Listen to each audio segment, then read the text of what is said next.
In this story, featuring our fairy tale fairies, Susie's got two new recruits that she's trained. Let's see how they do.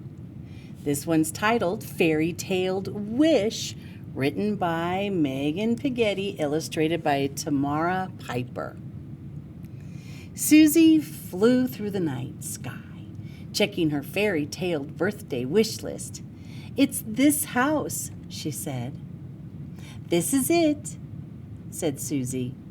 "The mission, fairy tale, and get out unseen." Dax and Lily had trained hard for their first mission. They had practiced their toilet paper skills so their fairy tales would be flawless. What if we are seen?" Dax said. Lily bit her lip. "Not an option. I am not going back to training school." "You are on a mission with the original birthday fairy," Susie said. "I've never been seen, and I've never failed to grant a fairy-tailed wish. You've got this. Now let's find a way in." "Here," Dax whispered. The fairies disappeared in a swirl of fairy dust. Tumbling out of the bathroom faucet, Dax's booty splashed into toothpaste goop. Susie and Lily gracefully flew out.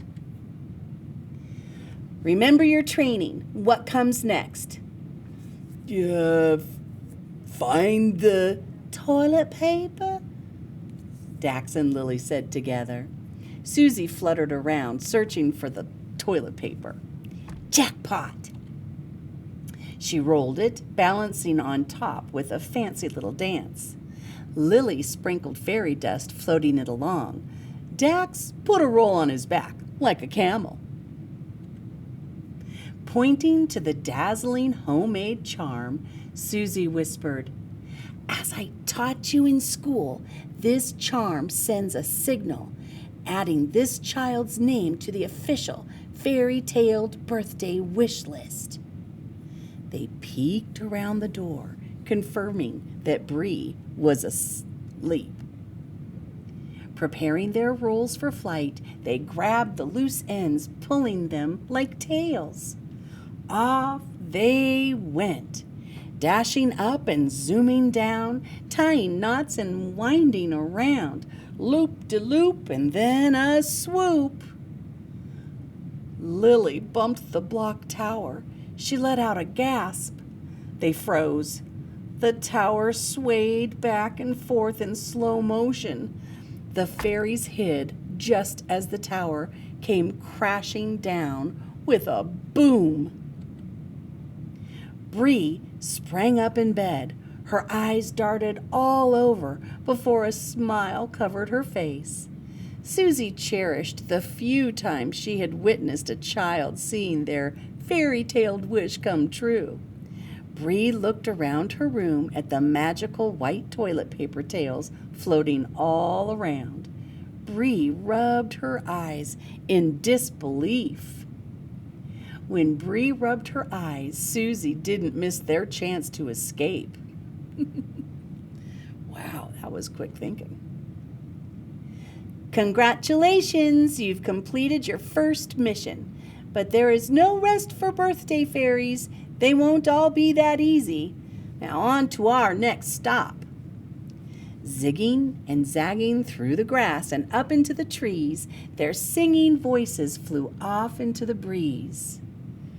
"You've made your wish. We're on our way. Zoom through the night for your birthday.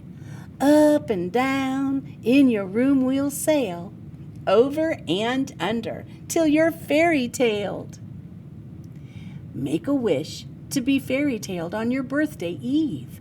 When you open your eyes, how will you get out of bed? Will you be a ninja and try not to touch any of the fairy tales as you escape from your room? Will you dance like a ballerina over one and under another in the toilet paper maze? Will you lay in bed and wonder what it looked like to see a birthday fairy dance around your room with a toilet paper tail floating behind them? Just know you are loved on your special day because you were fairy-tailed. I love that Megan Pighetti has included these pictures of, I think these might be her children actually, and if not, some of her fans, on how they've put the charms on the doorknob and made a wish, summoning the birthday fairy-tailed fairies, and they decorate the room with the toilet paper. I think this is such a cute tradition to start with your family. And of course, we always recycle the toilet paper, right? Fairy-tailed wish. Another great story by Megan Pighetti. Until we read again, adios amigos. Goodbye.